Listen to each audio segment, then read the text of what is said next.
अब बात उत्तर प्रदेश के एक फायर ब्रांड नेता की। वो नेता जो सांसद होकर अपनी ही पार्टी की तमाम सारी गलत नीतियों पर खुलकर बोलता है, वो अपने सोशल मीडिया प्लेटफॉर्म के माध्यम से भी सरकार की खुलेआम आलोचना करता है। उसे डर नहीं है कि पार्टी क्या सोचेगी, पार्टी उसके खिलाफ कार्रवाई कर देगी, पार्टी उन्हें हो सकता है कि आने वाले चुनाव में टिकट न दे, लेकिन वो इन सब चीज़ों से बेफिक्र हैं। बात पीलीभीत के सांसद वरुण गांधी की हो रही है। चर्चा ये आई है कि वरुण गांधी ने अपने ट्विटर हैंडल से बीजेपी शब्द हटा दिया है। इसके क्या मायने हैं? सियासत में इसको बहुत बारीकी से देखा जाता है, बगावत के तौर पर भी देखा जा सकता है, नाराजगी के तौर पर भी माना जाता है कि क्या वरुण गांधी बगावत करेंगे, सियासत में कोई उन्होंने अपने लिए अलग राह चुन ली है, उनके रास्ते क्या बीजेपी से जुदा हो गए हैं या जुदा होने वाले हैं। वरुण गांधी अपनी सरकार के खिलाफ पहले भी बहुत मुखर रहे हैं, चाहे वो निजीकरण का विरोध रहा हो, चाहे वो महंगाई की बात रही हो, बेरोजगारी की बात रही हो, खुलेआम वो यूपी और केंद्र सरकार की आलोचना करते हैं। वो आरोप लगाते रहे हैं कि रेलवे, सेल, एयरपोर्ट, तमाम सारे सरकारी संस्थान बिक रहे हैं, देश पूंजीपतियों के हाथों में जा रहा है, गरीबों के बच्चों को सरकारी नौकरियों में अवसर कम हो रहे हैं। जब पूंजीपतियों के हाथ में चीज़ें चली जाएंगी तो आम आदमी के जो बच्चे होंगे वो नौकरी कहाँ पाएंगे? आम आदमी के लिए रोजगार के दरवाजे बंद होते जा रहे हैं। गन्ने के रेट पर, लखीमपुर के किसान आंदोलन पर वरुण गांधी का विरोध पूरे खुद हिंदुस्तान ने, उत्तर प्रदेश ने देखा है। वो संविदा कर्मियों के आंदोलन में पहुंच जाते हैं, सरकार के अफसरों को खरी खोटी सुनाते हैं।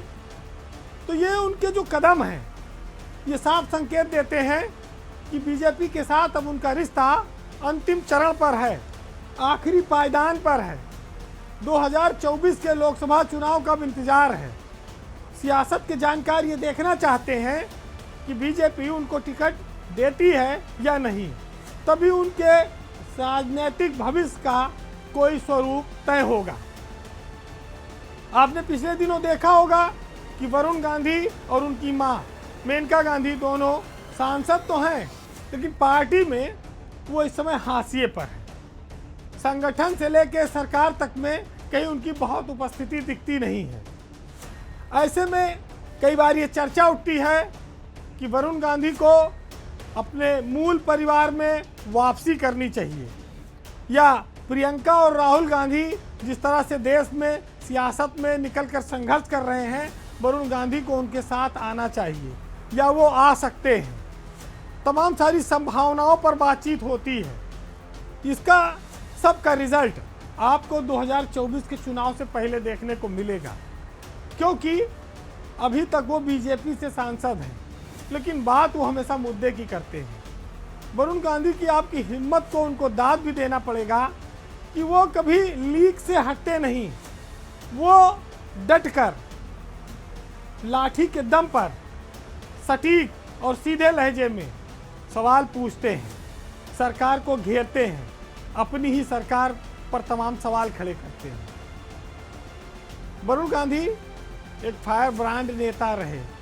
एक ज़माने में बीजेपी ने उनके अंदर बड़ी सारी संभावनाएं देखी थी। वो एक दौर था लाल कृष्ण आडवाणी का, राजनाथ सिंह का। उस समय वरुण गांधी एक उभरते हुए युवा नेता थे।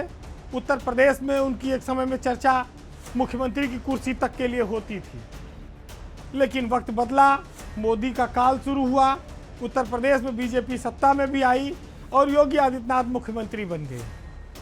धीरे धीरे वरुण गांधी का स्टारडम बीजेपी में नीचे जाता गया, योगी का ग्राफ बढ़ता गया। जो वरुण गांधी के संरक्षक थे बीजेपी में, वो सब मार्गदर्शक मंडल की ओर बढ़ चले। वरुण गांधी सियासत में खाटी ईमानदारी के लिए भी जाने जाते हैं। तीसरी बार वो सांसद हैं, लेकिन भ्रष्टाचार के कोई गंभीर आरोप कभी उन पर लगे नहीं। सरकारी धन का वो कोई इस्तेमाल करते नहीं।